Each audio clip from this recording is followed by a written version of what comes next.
Hi everyone. तो basically हम लोग टू ब्लॉक प्रॉब्लम्स को डिस्कस कर रहे हैं और ये लेक्चर नंबर 3 है टू ब्लॉक प्रॉब्लम्स के ऊपर। इससे पहले हमने लेक्चर 1 के अंदर डिस्कस किया था थ्योरी टू ब्लॉक प्रॉब्लम से रिलेटेड, जहां पे मैंने बहुत डीप में आप लोगों को एक्सप्लेन किया है। एक पर्टिकुलर मेथड मैंने आप लोगों को सिखाया है उसके अंदर, और उसी मेथड को यूज करके फिर हमने बहुत सारे एग्जाम्पल किए हैं लेक्चर 1 के एंड में और लेक्चर 2 के स्टार्टिंग से लेके लास्ट तक हमने बहुत सारे एग्जाम्पल डिस्कस किए हैं उसी मेथड को यूज करके। तो मैं चाहूंगा कि ये लेक्चर देखने से पहले, क्योंकि इस लेक्चर के अंदर हमने नीट के पीवाईक्यूज एंड जेई मेन के पीवाईक्यूज मैंने यहां पे डिस्कस किए हैं, तो मैं चाहूंगा कि ये लेक्चर देखने से पहले, क्योंकि पीवाईक्यूज करना बहुत इंपॉर्टेंट है, और ये पीवाईक्यूज करने से पहले आप लेक्चर 1 और लेक्चर 2 को देखिए। आपकी अंडरस्टैंडिंग बहुत अच्छे से डेवलप होगी वहां पे, ठीक है। अब आप बोलोगे कि सर आप जेई मेन के क्वेश्चन क्यों करवा रहे हो। अब जेई मेन के क्वेश्चन में क्यों करवा रहा हूं, इसका एक्सप्लेनेशन मैंने आपको लेक्चर 1 के स्टार्टिंग में दिया है। स्टार्टिंग के 5 मिनट में आपको उसका एक्सप्लेनेशन मिल जाएगा कि क्यों आपको जेई मेन के प्रॉब्लम भी करने चाहिए। आपको लेक्चर 1 और लेक्चर 2 का जो वीडियो का लिंक है वो आपको इस वीडियो के डिस्क्रिप्शन में मिल जाएगा, तो आप वहां पे जाके लेक्चर 1 और लेक्चर 2 देख सकते हैं, ठीक है। अब यहां पे देखो, हम एक नीट का पीवाईक्यू डिस्कस करते हैं। इसका ईयर नहीं पता मुझे किसमें पूछा गया, लेकिन ये बहुत ही कॉन्सेप्चुअल क्वेश्चन है टू ब्लॉक प्रॉब्लम से रिलेटेड, ठीक है। अब यहां पे इस क्वेश्चन के अंदर क्या दिया गया है, इस क्वेश्चन के अंदर बेसिकली हमें दो ब्लॉक दिए गए हैं, ब्लॉक ए और ये प्लैंक बी, ठीक है। अब इनिशियली ब्लॉक ए को प्लैंक बी के ऊपर इनिशियल वेलोसिटी वी नॉट देके छोड़ दिया जाता है। तो उससे पहले ब्लॉक बी रेस्ट में था, ठीक है। So T is equal to 0 पे ब्लॉक ए को इनिशियल वेलोसिटी वी नॉट देके इस ब्लॉक बी के ऊपर छोड़ दिया जाता है, और यहां पे पूछ रहे हैं कि बताओ टाइम के साथ में दोनों की वेलोसिटी किस तरीके से वेरी करेगी, ठीक है। हमें यहां पे बेसिकली ग्राफ बताना है दोनों की वेलोसिटी का, v1 और v2 with respect to time के साथ ग्राफ बताना है। यहां पे इस प्लैंक बी और ग्राउंड के बीच में कोई भी फ्रिक्शन नहीं है, लेकिन ए और बी के बीच में फ्रिक्शन है, ठीक है। तो चलो हम लोग देखते हैं कि इस प्रॉब्लम को कैसे सोल्व कर सकते हैं। बहुत ही कॉन्सेप्चुअल क्वेश्चन है एंड आप लोगों को ये बहुत अच्छे से समझ में आएगा, आप इसको देखते रहना, ठीक है। अब देखो, सबसे पहले ब्लॉक ए को इनिशियल वेलोसिटी वी नॉट देके ब्लॉक बी के ऊपर छोड़ दिया। इसका मतलब ब्लॉक बी पहले रेस्ट में था, ब्लॉक बी पहले रेस्ट में था। इसका मतलब अब ब्लॉक ए जो है वो बी के ऊपर क्या कर रहा है, स्लाइड कर रहा है। अगर ब्लॉक ए ब्लॉक बी के ऊपर स्लाइड कर रहा है तो यहां पे दोनों के बीच में काइनेटिक फ्रिक्शन लगेगा। बी और ग्राउंड के बीच में कोई भी फ्रिक्शन नहीं लगेगा क्योंकि सरफेस स्मूथ है। तो अब यहां पे ए जो है वो आगे की तरफ स्लाइड कर रहा है, तो ए पे काइनेटिक फ्रिक्शन पीछे की तरफ लगेगा, और ब्लॉक बी के ऊपर काइनेटिक फ्रिक्शन किधर लगेगा, आगे की तरफ लगेगा। ये काइनेटिक फ्रिक्शन ए पे पीछे की तरफ लगा, और इस बी पे काइनेटिक फ्रिक्शन किधर लगेगा, आगे की तरफ लगेगा। अब क्वेश्चन के अंदर क्या दिया गया है कि ए और बी दोनों का मास सेम है, तो mass of A is equal to mass of B, और इसको हम लोग क्या मान लेते हैं, एम मान लेते हैं, इसको हम लोग एम मान लेते हैं, ठीक है। अब यहां पे हम लोग थोड़ा एनालाइज करने का ट्राई करते हैं कि जब ब्लॉक ए के ऊपर पीछे की तरफ काइनेटिक फ्रिक्शन लग रहा है तो इसकी वजह से ब्लॉक ए की वेलोसिटी पे क्या फर्क पड़ेगा, ब्लॉक बी पे जो आगे की तरफ काइनेटिक फ्रिक्शन लग रहा है इसकी वजह से ब्लॉक बी की वेलोसिटी पे क्या फर्क पड़ेगा, ठीक है। तो सबसे पहले हम लोग देखते हैं यहां पे कि ब्लॉक ए के साथ क्या हो रहा है। देखो यहां पे आप लोग देखो कि ब्लॉक ए जो है इसके पास इनिशियल वेलोसिटी कितनी है, वी नॉट, और इस पे क्या लग रहा है पीछे की तरफ, काइनेटिक फ्रिक्शन लग रहा है एफ के, ठीक है। एंड ये वाला जो है यहां पे t इज इक्वल टू 0 पे मैंने डायग्राम बनाया है यहां पे। अब t इज इक्वल टू 0 पे हम लोग ब्लॉक b का भी डायग्राम बना लेते हैं कि block b t is equal to 0 पे क्या कर रहा है। अब देखो t इज इक्वल टू 0 पे ब्लॉक b जो है उसके ऊपर एक काइनेटिक फ्रिक्शन लग रहा है आगे की तरफ f के, और ब्लॉक b यहां पे t इज इक्वल टू 0 पे ब्लॉक b की इनिशियल वेलोसिटी कितनी है, 0। Block t is equal to 0 पे ब्लॉक b की इनिशियल वेलोसिटी 0 है, t इज इक्वल टू 0 पे ब्लॉक a की इनिशियल वेलोसिटी v नॉट है। आप लोग यहां पे देख सकते हैं कि a के ऊपर काइनेटिक फ्रिक्शन पीछे की तरफ लग रहा है, b के ऊपर काइनेटिक फ्रिक्शन आगे की तरफ लग रहा है। तो ये जो काइनेटिक फ्रिक्शन a पे लग रहा है ये यहां पे इस a के अंदर रिटार्डेशन पैदा करेगा, और ये जो f के है काइनेटिक फ्रिक्शन जो b पे लग रहा है ये इसके अंदर एक्सेलरेशन आगे की डायरेक्शन में पैदा करेगा। ठीक है। तो ब्लॉक ए का मोशन यहां पे रिटार्डिंग मोशन होगा क्योंकि उस पे काइनेटिक फ्रिक्शन पीछे की तरफ लग रहा है। ब्लॉक बी का मोशन यहां पे एक्सेलरेटेड मोशन होगा आगे की तरफ क्योंकि उस पे काइनेटिक फ्रिक्शन आगे की तरफ लग रहा है। तो यहां पे ये वाला जो एफ के है इसकी वजह से retardation will be there in block A, ठीक है। एंड वो रिटार्डेशन कितना हो जाएगा, A is equal to F K, A is equal to F K by M, that is what is the value of F K, F K हो जाएगा mu m जी। तो यहां पे कितना आ जाएगा, mu m g divided by m. तो acceleration of A हो जाएगा यहां पे mu g. So retardation, this is what retardation of A का रिटार्डेशन है ये, ठीक है। ये ए का रिटार्डेशन है, ए पीछे की तरफ रिटार्ड होगा। हम मान लेते हैं कि दोनों ब्लॉक के बीच में जो coefficient of kinetic friction, coefficient of friction है, वो कोफिशिएंट ऑफ फ्रिक्शन यहां पे कितना है, म्यू, और दोनों ब्लॉक का मास सेम है तो हमने वो कितना मान लिया, एम मान लिया यहां पे, ठीक है। अब हम लोग यहां पे क्या करेंगे, F K will accelerate motion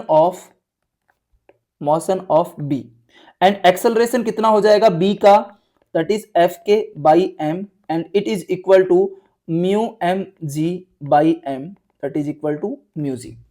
तो ये जो है, ये तो है एक्सेलरेशन, ये जो है ये क्या है, रिटार्डेशन। इसका मतलब यहां पे ए के पास रिटार्डेशन है तो इसकी स्पीड क्या होगी, डिक्रीज होगी। यहां पे बी के पास एक्सेलरेशन है तो इसकी स्पीड क्या होगी, यहां पे इंक्रीज होगी, ठीक है। सो यहां पे हम लोग क्या लिख सकते हैं, the speed of A will decrease with time, okay, and speed of block B will increase with time, okay। अब हम बोल रहे हैं कि ए की स्पीड कम होगी, बी की स्पीड बढ़ेगी, कहां तक घटेगी कहां तक बढ़ेगी इसकी हम लोग चर्चा करेंगे। बट आई होप आप लोगों को यह समझ में आया होगा कि काइनेटिक फ्रिक्शन बी को एक्सेलरेट कर रहा है, ए को रिटार्ड कर रहा है, तो ए की स्पीड कम होगी, बी की स्पीड यहां पे क्या होगी, इंक्रीज होगी, ठीक है। अब हम लोग टी टाइम बाद में दोनों की वेलोसिटीज निकाल लेते हैं, ठीक है। So velocity of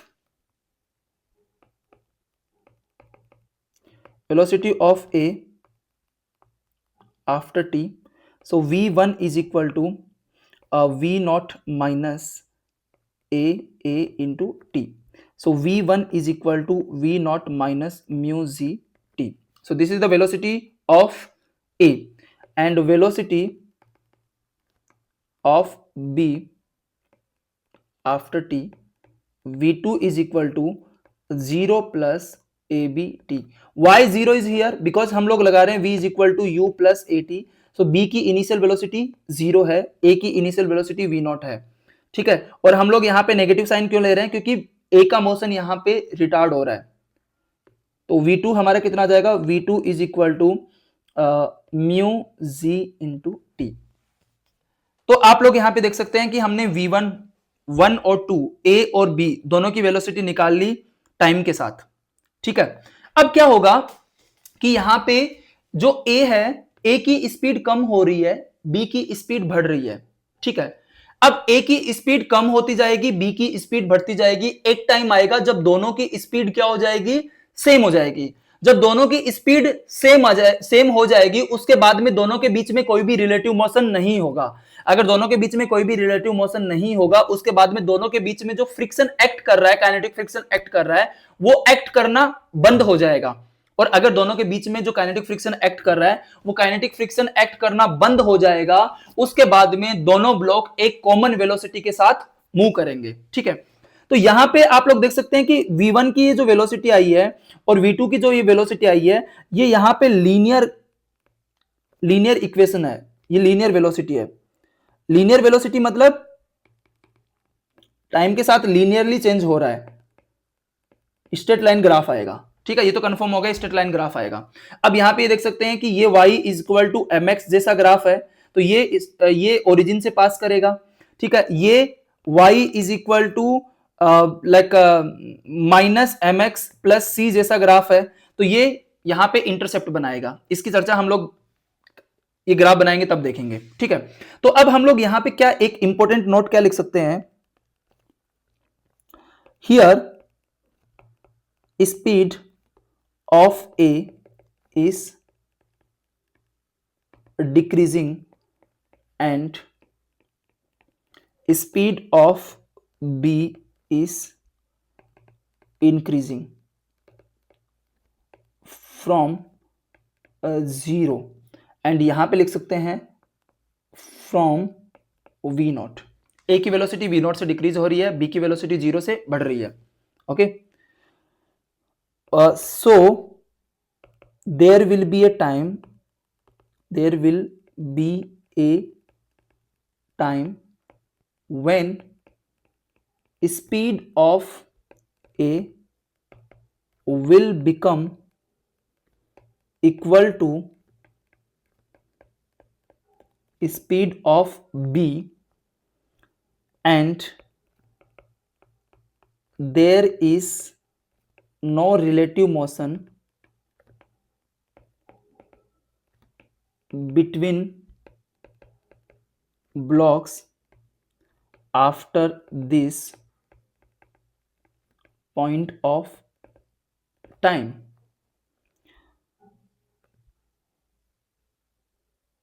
So friction will stop acting between blocks and both the blocks will move together with same speed after this point of time. Okay, after this point of time दोनों block क्या करेंगे, साथ में चलेंगे, और अगर दोनों block साथ में चलेंगे तो उनके बीच में कोई भी फ्रिक्शन एक्ट नहीं करेगा।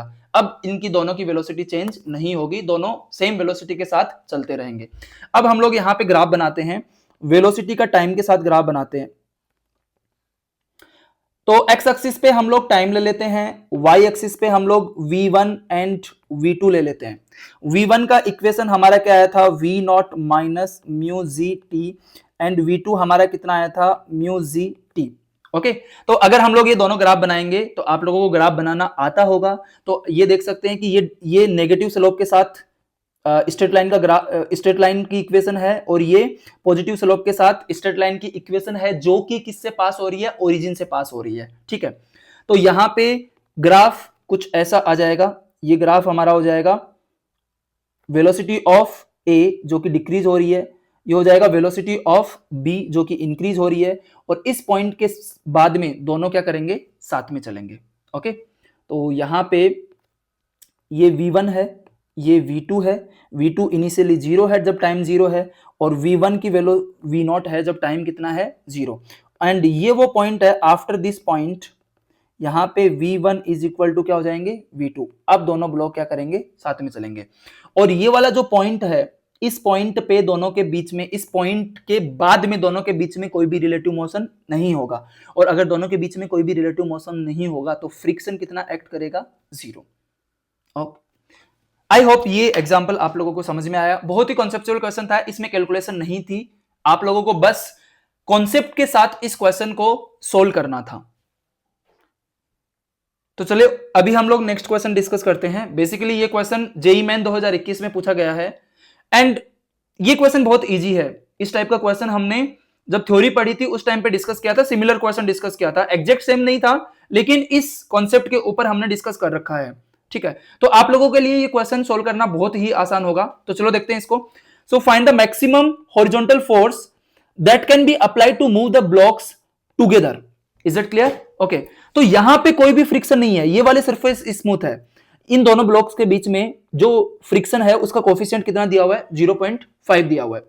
हमें ये फोर्स बताना है कि ये मैक्सिमम फोर्स क्या होगा जिस पे दोनों ब्लॉक साथ में चलेंगे। देखो ये हमने पहले डिस्कस किया था और ये बताया था कि जब हमें ऐसी कंडीशन निकालनी हो कि बताओ मैक्सिमम फोर्स बताओ जिस पे दोनों ब्लॉक साथ में चलेंगे, तो दोनों ब्लॉक साथ में चलेंगे इसका मतलब क्या है, यहां पे जो फ्रिक्शन लग सकता है वो मैक्सिमम स्टैटिक फ्रिक्शन लग सकता है, क्योंकि दोनों ब्लॉक साथ में चल रहे हैं ना, स्टैटिक फ्रिक्शन लग सकता है। और मैक्सिमम स्टैटिक फ्रिक्शन कितना होता है भाई, लिमिटिंग होता है एफ एल। ठीक है, तो ये दोनों ब्लॉक तब तक साथ में चलेंगे जब तक कि इन दोनों ब्लॉक के बीच में यहां पे इस सरफेस के ऊपर लिमिटिंग फ्रिक्शन एक्ट कर रहा है। ठीक है, तो उस केस में हम लोग यहां पे एफ की वैल्यू निकाल देंगे, वही हमारा मैक्सिमम फोर्स होगा जिसपे दोनों ब्लॉक साथ में चलेंगे। ठीक है, तो अब देखो इस क्वेश्चन के अंदर हमें यह पता है कि इन दोनों ब्लॉक्स के बीच में, इन दोनों सरफेसेस के बीच में जो फ्रिक्शन लग रहा है वो लिमिटिंग फ्रिक्शन लग रहा है, और हम उसके हिसाब से क्या निकाल देंगे, एफ निकाल देंगे, और एफ लिमिटिंग का मैग्नीट्यूड हमें निकालना आता है। ठीक है, तो सबसे पहले हम लोग क्या करेंगे, दोनों ब्लॉक के बीच में यहां पे नॉर्मल की वैल्यू निकालेंगे। तो मान लेते हैं कि यहां पे नॉर्मल कितना है, एन, और देखो यहां पे नॉर्मल निकालने की जरूरत नहीं है क्योंकि सरफेस कैसी है, स्मूथ है। तो एन की वैल्यू कितनी आ जाएगी, पहली बात एन की वैल्यू आ जाएगी 10 न्यूटन, और यहां पे अब लिमिटिंग फ्रिक्शन निकाल लेंगे। इस सरफेस पे लिमिटिंग फ्रिक्शन कितना हो जाएगा, म्यू इंटू एन, तो म्यू कितना है 0.5, एन कितना है 10, तो हमारा एफ लिमिटिंग कितना आ जाएगा 5 न्यूटन आ जाएगा। यहाँ पे एफ लिमिटिंग कितना आ जाएगा 5 Newton.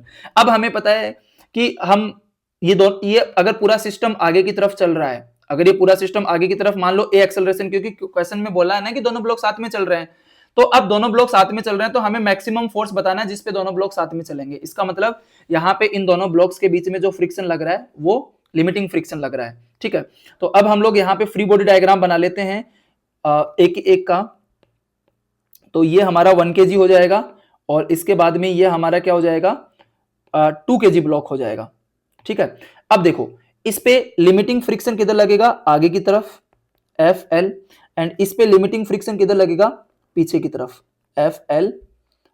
Okay, and F L की वैल्यू हमें पता है कितनी, तो इसका एक्सेलरेशन कितना मान लेते हैं ए, और इसका भी एक्सेलरेशन कितना होगा ए, क्योंकि दोनों ब्लॉक क्या चल रहे हैं, साथ में चल रहे हैं। ठीक है, तो ए का एक्सेलरेशन लिख लेते हैं हम लोग, A1 इज इक्वल टू कितना हो जाएगा, F L divided by 1 kg, तो यहां पे कितना आ जाएगा, A1 is equal to 5 divided by 1, that is 5 metre per second square. And जितना एक्सेलरेशन ए का ब्लॉक 1 का आ रहा है उतना ही एक्सेलरेशन किसका होगा, ब्लॉक 2 का, और वो कितना हो जाएगा, F minus F limiting divided by mass 2 kg। तो यहां पे कितना आ जाएगा, A2 is equal to F minus 5, F की वैल्यू कितनी है 5 डिवाइडेड बाई 2, और ये A2 किसके इक्वल है, 5 के इक्वल है। ठीक है, तो हमारा कितना आ जाएगा, F minus 5 is equal to 10, F is equal to कितना आ जाएगा 50 newton. Okay, so this is the maximum required force to move both the blocks together.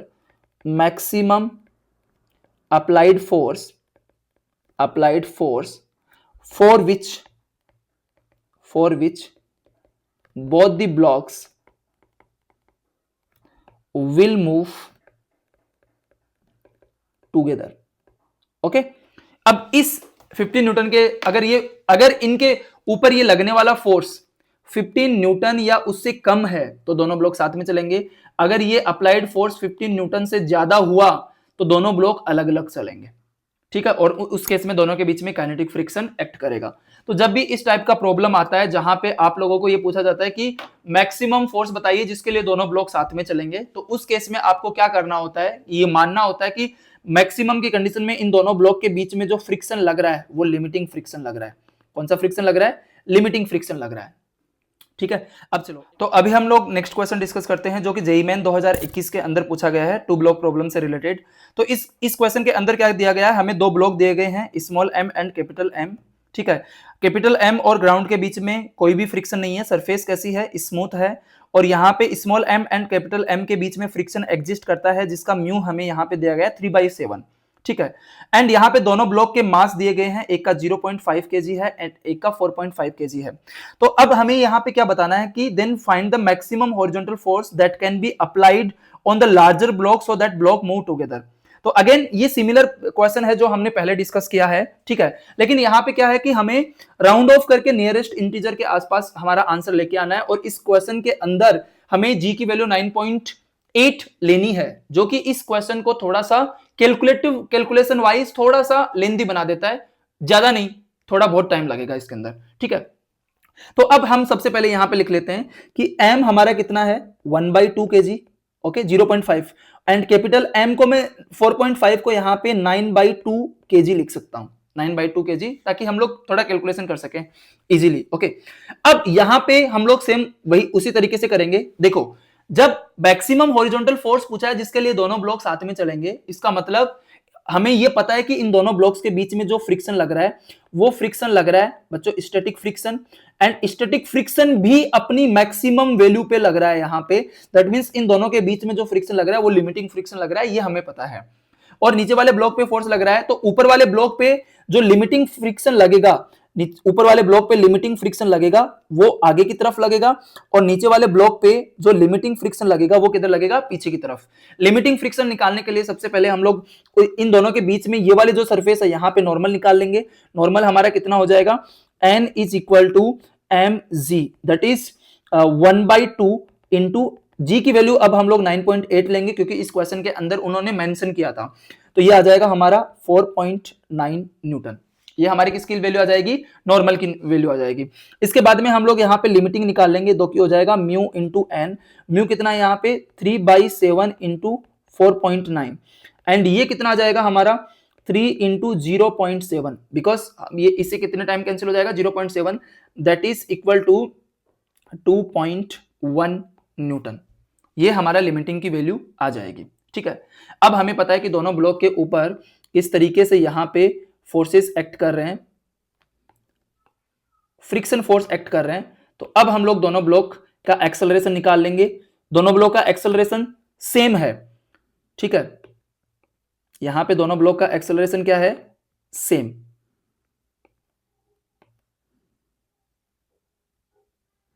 Okay, तो मान लेते हैं कि ब्लॉक स्मॉल m आगे की तरफ जा रहा है, इसका एक्सेलरेशन a है, इसका भी एक्सेलरेशन कितना है a, क्योंकि क्वेश्चन के अंदर क्या बोला गया है कि दोनों ब्लॉक हमें इस f की मैक्सिमम वैल्यू बतानी है जिसपे दोनों ब्लॉक साथ में चलेंगे।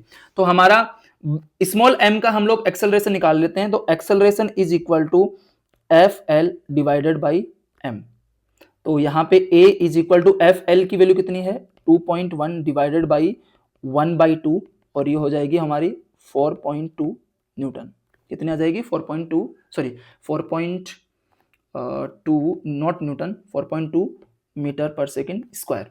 और यही एक्सेलरेशन किसका होने वाला है, कैपिटल एम ब्लॉक का सेम एक्सेलरेशन होगा, ठीक है। तो अब कैपिटल एम ब्लॉक का एक्सेलरेशन कितना हो जाएगा, F minus F limiting divided by mass कितना है 9/2। तो हमारा 9/2, तो acceleration is equal to F minus F L कितना है 2.1 divided by 9/2 is equal to 4.2। ये हमारा एक्सेलरेशन हो जाएगा। तो अब हम लोग क्या लिखेंगे, F minus 2.1 is equal to 4.2 into 9/2, okay. तो ये कितना आ जाएगा हमारा, F is equal to 2.1 into 9 plus 2.1। तो अब f की वैल्यू हमारी कितनी आ जाएगी, so that is 9 to 18, so that is 18.9 plus 2.1 and that is equal to what 21 Newton. कितना आंसर आ जाएगा 21 न्यूटन। तो ये हमारा मैक्सिमम फोर्स है जिसके लिए दोनों ब्लॉक साथ में चलेंगे। ओके, चलो अब हम लोग नेक्स्ट क्वेश्चन डिस्कस करेंगे, और ये क्वेश्चन जेईई मेन 2019 के अंदर 2019 के अंदर पूछा गया है। अगेन ये भी बहुत इंपॉर्टेंट क्वेश्चन है। तो इस क्वेश्चन में क्या बोला गया है कि यहाँ पे हमारे पास दो ब्लॉक हैं, block A and block B. Block B जो है वो टेबल के ऊपर रखा गया है, एंड ब्लॉक बी और टेबल के बीच में जो ये सरफेस है यहाँ पे म्यू की वैल्यू 0.2 दी गई है, और ब्लॉक ए और बी के बीच में जो फ्रिक्शन है वहां पे म्यू की वैल्यू हमें सेम 0.2 दी गई है, ठीक है। अब यहां पे दोनों ब्लॉक का मास दिया गया, ब्लॉक ए का मास 1 kg है, ब्लॉक बी का मास कितना है 3 kg है, और यहां पे पूछा गया है कि the maximum force F that can be applied on B horizontally so that block A does not slide over the block B, और यहां पे हमें जी की वैल्यू 10 कंसीडर करनी है। तो अगेन हमें क्या बताना है कि इस ब्लॉक एफ की मैक्सिमम वैल्यू बतानी है जिसपे दोनों ब्लॉक साथ में चलेंगे। अब देखो यहां पे आप लोगों को क्या समझना है कि देखो दोनों ब्लॉक साथ में चलेंगे। अगर ये दोनों ब्लॉक साथ में चल रहे हैं तो इसका मतलब ब्लॉक बी जो है वो टेबल के ऊपर स्लाइड कर रहा है। ठीक है, ये बात समझने वाली है यहां पे कि अगर इस क्वेश्चन ने बोला है कि दोनों ब्लॉक साथ में चल रहे हैं तो यहां पे इसका मतलब बी और टेबल के बीच में स्लाइडिंग हो रही है। और अगर बी और टेबल के बीच में स्लाइडिंग हो रही है तो यहां पे जो फ्रिक्शन लगेगा वो कौन सा लगेगा? काइनेटिक फ्रिक्शन लगेगा। अब क्वेश्चन का दूसरा पार्ट क्या बोल रहा है कि हमें ये एफ जो है ये मैक्सिमम बताना है जिसके लिए दोनों ब्लॉक साथ में चलें। इसका मतलब दोनों ब्लॉक चल रहे हैं लेकिन साथ में चल रहे हैं तो ब्लॉक बी और टेबल के बीच में काइनेटिक फ्रिक्शन लगेगा। और अगर दोनों ब्लॉक साथ में चल रहे हैं इसका मतलब ब्लॉक ए और बी के बीच में जो फ्रिक्शन लगेगा वो कौन सा लगेगा? यहां पे लिमिटिंग फ्रिक्शन लगेगा। कौन सा फ्रिक्शन लगेगा? लिमिटिंग फ्रिक्शन लगेगा। तो अब देखो हमें यहां पे दोनों सरफेस पे फ्रिक्शन है, दोनों सरफेस पे फ्रिक्शन का वैल्यू हमें पता है। और अगर दोनों सरफेस पे फ्रिक्शन का वैल्यू हमें पता है तो हम लोग इस क्वेश्चन को बहुत इजीली सॉल्व कर सकते हैं। ठीक है, तो हम लोग यहां पे मोटे मोटे तौर पे एक बात लिख लेते हैं। यहां पे सॉल्यूशन के अंदर हम लोग क्या लिखेंगे? That both blocks are moving together, both the blocks are moving together for f max। ये f max हमें बताना है। Okay, in that case kinetic, in that case block B is sliding over table, so kinetic friction will act between block B and table, but limiting friction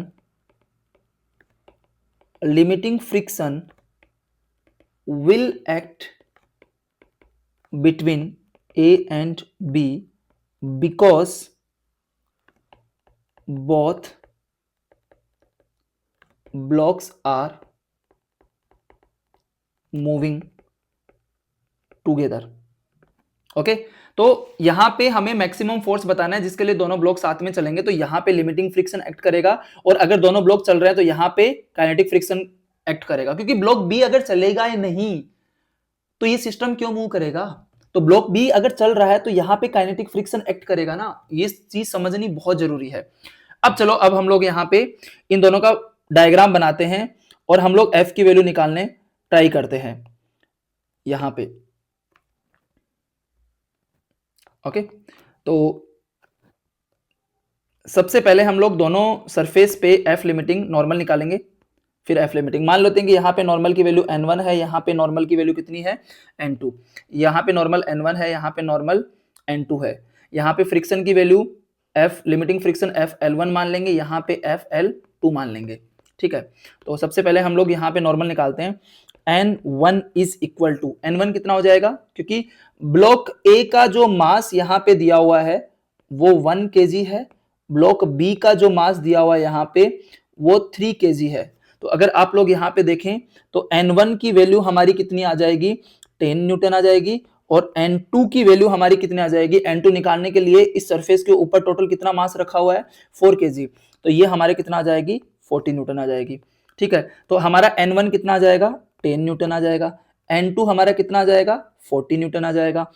FL1 कितना हो जाएगा? Mu into n1।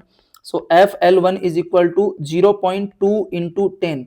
So FL1 is equal to 2 Newton. FL2 is equal to mu n2. FL2 is equal to 0.2 into 40. So FL2 की वैल्यू कितनी आ जाएगी यहाँ पे? 8 न्यूटन। ओके, FL2 की वैल्यू कितनी आ जाएगी? 8 न्यूटन। साथ के साथ में यहाँ पे काइनेटिक फ्रिक्शन भी एक्ट कर रहा है। तो बेसिकली यहाँ पे म्यू एस और म्यू के अलग अलग नहीं दिया गया है, तो इस म्यू को ही हम म्यू एस मानेंगे, इस म्यू को ही हम म्यू के मानेंगे। तो यहाँ पे काइनेटिक फ्रिक्शन का जो मैग्नीट्यूड होगा वो यहाँ पे लगने वाले लिमिटिंग के इक्वल ही होगा। तो इस वाली सरफेस पे काइनेटिक फ्रिक्शन एफ के टू कितना हो जाएगा हमारा? एफ के टू हो जाएगा हमारा FL2 that is equal to 8 newton. Okay, अब दोनों ब्लॉक का हम लोग डायग्राम बनाते हैं और देखते हैं। ये हमारा हो जाएगा ब्लॉक बी और इस ब्लॉक बी के ऊपर रखा हुआ है ब्लॉक ए। ओके, ये हो जाएगा ब्लॉक ए। अब ध्यान से देखो, यहां पे ये फोर्स हम लोग लगा रहे हैं, इस पे काइनेटिक फ्रिक्शन F(k2) किधर लगेगा, पीछे की तरफ लगेगा। इस पे लिमिटिंग किधर लगेगा, FL1 आगे की तरफ लगेगा। इस पे लिमिटिंग किधर लगेगा, FL1 पीछे की तरफ लगेगा। ठीक है, और ये दोनों ब्लॉक क्या कर रहे हैं, साथ में चल रहे हैं, तो दोनों का एक्सेलरेशन हम लोग कितना मान लेते हैं, a मान लेते हैं। अब ब्लॉक ए का फ्री बॉडी डायग्राम हम लोग बनाते हैं। ब्लॉक ए का फ्री बॉडी डायग्राम, तो ब्लॉक ए का अगर हम लोग फ्री बॉडी डायग्राम बनाएंगे यहां पे, तो इस FL1 की वैल्यू हमें पता है। FL1 की वैल्यू कितनी है, ये है 2 न्यूटन। तो एक्सेलरेशन ऑफ ए कितना आ जाएगा, FL1 by ma that is 2/1। तो ये हमारा एक्सेलरेशन ऑफ ए कितना आ जाएगा, 2 मीटर पर सेकंड स्क्वायर आ जाएगा। एक्सेलरेशन ऑफ ए कितना आ जाएगा, 2 मीटर पर सेकंड स्क्वायर आ जाएगा। और यही सेम एक्सेलरेशन किसका होगा, ब्लॉक बी का होगा। तो चलो ब्लॉक बी का फ्री बॉडी डायग्राम बनाते हैं हम लोग यहां पे। ब्लॉक बी का फ्री बॉडी डायग्राम,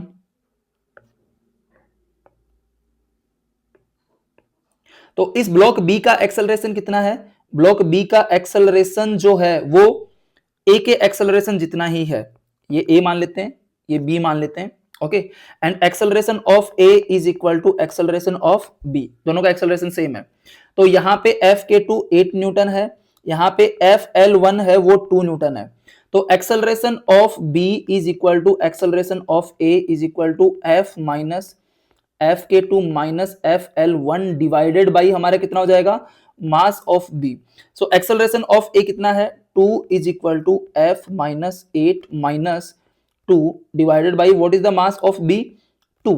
तो हमारा यहां से कितना आ जाएगा, F minus 10 is equal to ये कितना आ जाएगा, F माइनस, ओके, ये जो मास है ये मास 3 है, 2 नहीं है, 3 है। तो F minus 10 is equal to 6, तो हमारा F कितना आ जाएगा, 16 न्यूटन। F कितना आ जाएगा, 16 न्यूटन। इसका मतलब 16 न्यूटन फोर्स चाहिए हमें दोनों ब्लॉक को साथ चलाने के लिए, और यही तुम्हारा आंसर है। ठीक है, तो आई होप आप लोगों को 2 ब्लॉक प्रॉब्लम से रिलेटेड जितनी भी डाउट्स थी, जितने भी आप लोगों को प्रॉब्लम आ रही थी 2 ब्लॉक प्रॉब्लम को सोल्व करने के लिए, वो सारे दूर हो गए होंगे इन लेक्चर्स को देखने के बाद में। ठीक है, अब यहां पे मैं चाहूंगा कि अगर आप लोगों ने 2 ब्लॉक प्रॉब्लम बहुत अच्छे से सीखा है, तो आप इस वीडियो को और इन लेक्चर्स को अपने फ्रेंड्स के साथ में ज्यादा से ज्यादा शेयर करिए, ताकि वो भी 2 ब्लॉक प्रॉब्लम को अच्छे से सीख पाए, उनको भी कोई डाउट ना रहे। अब मैं आप लोगों को एक और चीज बोलूंगा कि अब आप चाहे किसी भी कोचिंग के अंदर पढ़ रहे हैं, ठीक है, आप उस कोचिंग के जो मॉड्यूल है या कोई भी स्टैंडर्ड बुक है, उसके अंदर फ्रिक्शन चैप्टर में जो 2 ब्लॉक प्रॉब्लम्स हैं, उन 2 ब्लॉक प्रॉब्लम्स को आप लोग सोल्व करिए और आप लोग देखिए कि आपसे वो प्रॉब्लम बन रही है कि नहीं बन रही। अगर बन रही है तो बहुत अच्छी बात है, आपने बहुत अच्छे से सीख लिया है। अगर नहीं बन रही है तो कोई बात नहीं, आप फिर से इस वीडियो के ऊपर इन लेक्चर्स के अंदर आके आप फिर से इनको दोबारा देख सकते हैं, आपकी बहुत अच्छे से प्रैक्टिस हो जाएगी।